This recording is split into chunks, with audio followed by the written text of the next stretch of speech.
তৌকির আহমেদকে যারা পছন্দ করেন, আমরা যারা পছন্দ করি, তারা ভাবলাম যে উনার ৬০ হয়ে গেল। উনি কখনো জন্মদিন বড়সড় আকারে উদযাপন করেননি।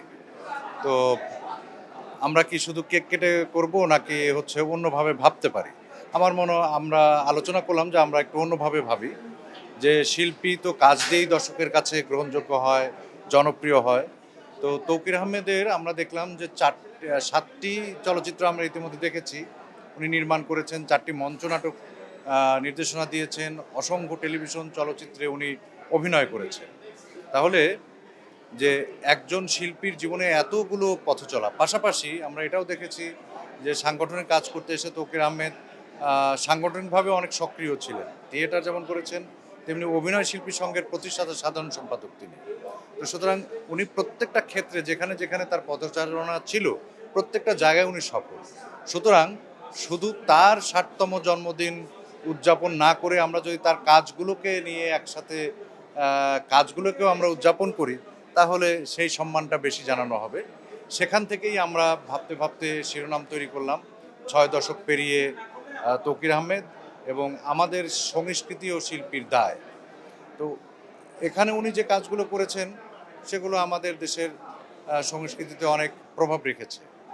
ওনার চলচ্চিত্রে আমাদের মুক্তিযুদ্ধ আছে, ভাষা আন্দোলন আছে, বাংলাদেশের নদী, নারীর সংগ্রাম, খেটে খাওয়া মানুষের জীবনযুদ্ধ, প্রকৃতি সব কিছুই আছে।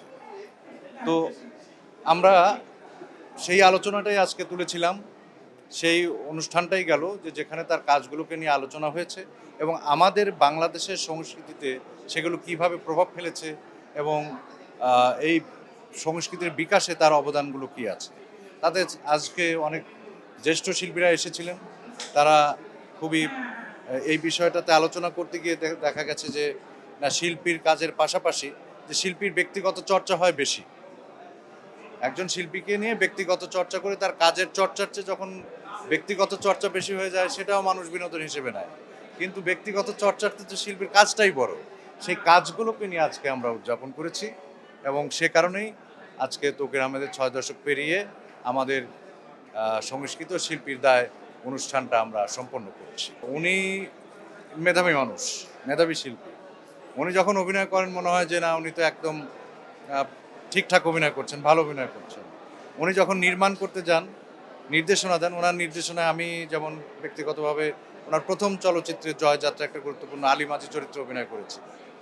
তো সেখানে গিয়েও দেখেছি যে মানে কাজের প্রতি তার যে ডেডিকেশন এবং কাজের প্রতি তার যে একাগ্রতা এবং সেটা অদ্ভুত রকমের সুন্দর। এবং আজকে সে কথাও অনেকেই সিনিয়র শিল্পীরা বললেন যে তৌকিরের সাথে অভিনয় করার আনন্দ একরকমের, আবার ওরা নির্দেশনায় কাজ করার আনন্দ অন্য রকমের। এবং পাশাপাশি ওনার লেখাও খুব ভালো, লেখালেখি করেন, অনেকগুলো নাটক লিখেছেন, অনেকগুলো তার অধিকাংশ চলচ্চিত্রের চিত্রনাট্যকার তিনি নিজেই। এবং সে সংগঠক হিসেবেও ভালো জন্যেই আজকে দেখলাম যে সবার সাথে তার যে সখ্যতা, হৃদ্যতা, সেটা সবাইকে মুগ্ধ করে বলেই আজকে আমরা একটা অফিস দিনেও কর্মদিবসেও এত মানুষের সমাগম পেয়েছি এবং সবাই শুভেচ্ছা জানাতে এসেছে। সত্যিই ভালো লাগছে ওনাকে সম্মান জানাতে পেরে এবং তার কাজগুলোকে এভাবে সামনে নিয়ে আসতে পেরে।